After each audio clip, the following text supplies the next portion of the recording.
Welcome to part 1 of the Creating Your Career web seminars. My name is Chris Shung, and today I'm going to give you some thoughts, ideas, tips, and techniques on how to go about figuring out what you want and designing a career to fit that. I want to start by dispelling this notion that careers are equal to jobs. Careers are not equal to jobs. A job is just a contract you have with a company. A career, though, is much more than a job. It is a life journey. Yes, it has and must have some economic value, but it also has value beyond that, in the meaning it creates for you, for your family, for society. Your career is more like a story to be written and edited by you in such a way to fit with a bigger story of what life has to offer and what life asks of you. It should be obvious now, this seminar is not about how to write a resume or how to find a job, or even telling you which career paths you should or shouldn't be taking. Rather, this seminar gives you some tools to build a career path that is right for you. Tools that will ultimately help you adapt to ever-changing circumstances, one that neither you nor I could ever foresee. So for the next little moment, I invite you to take a step back from the day-to-day, whether it's the daily grind or even a job that you love, and reflect with perhaps childlike wonder, where else could your career go? Now you might think I'm going to start with you, testing you, finding out what you're good at. Actually, I'm going to begin with a very different place from where most people start. I'm going to start with history. History is the backdrop of your story. If you don't know the backdrop, you won't have a clue what story to write. Just as, for example, becoming a typewriter repairman won't get you very far. You'll see what I mean. Let's start with careers of the past from, say, 500 years ago. What did career paths look like then? Well, historically, the majority of people worked in agriculture as farmers, and others had apprenticeships, perhaps as a blacksmith or as a masonry. So what were your career options back then? Well, it was pretty straightforward. For the better part of the agricultural civilization, you did what your parents did, and your parents did what their parents did, and so on. It's often why I say that if your last name was Smith, there's a good chance that you were a blacksmith, just like your ancestors before you. During this time period, there were risk takers as well, and innovators, but it was not always a good idea to tinker with your farming practices, because the consequences might have been starvation, then probably death. Famine, death, and disease were very common back then. Trying to change careers was not really a safe bet, so probably my job would not have been very popular back then. Jumping ahead to 50 years ago, what was it like then? Well, it was post-industrial revolution, post-2 world wars. Western civilization had radically transformed economically, socially, and politically. We're still agriculturally dominant, but with this additional career highlight.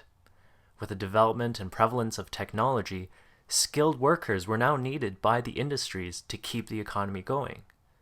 And because skilled workers were needed, we get, lo and behold, mandatory schooling. Schooling was a great way, an efficient way to train a labor force that could feed into an economic engine. For many, you could now choose a career path by choosing your schooling. As a side note, you know how we have always been told that schooling is about becoming an independent, free-thinking citizen? Well, think again.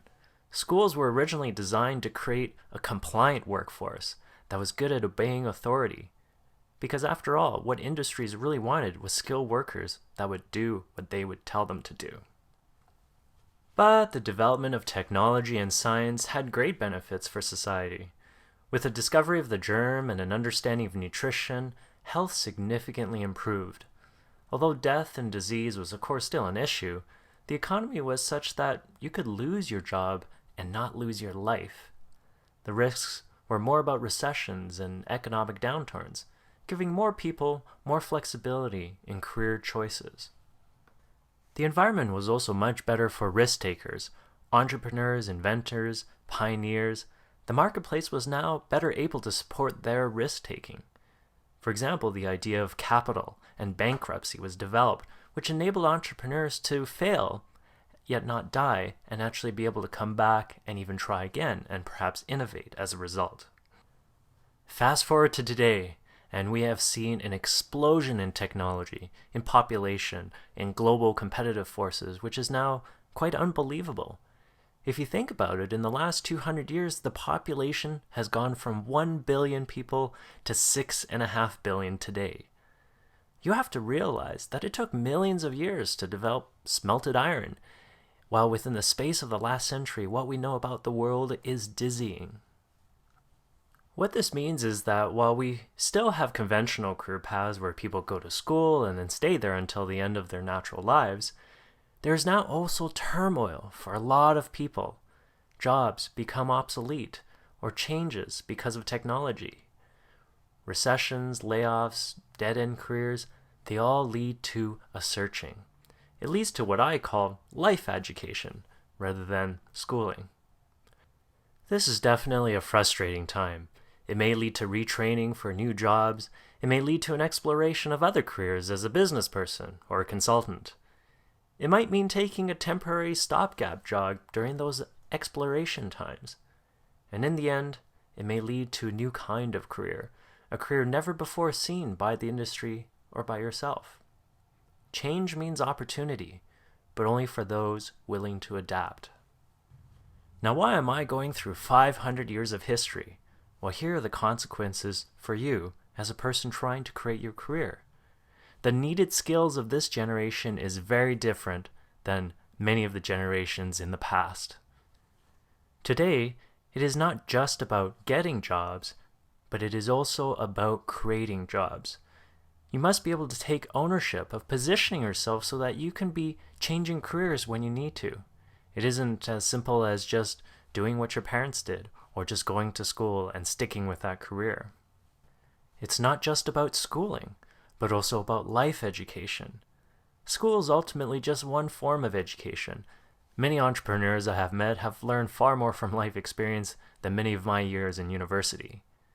You now are responsible for constantly challenging yourself and learning and getting the education that you need.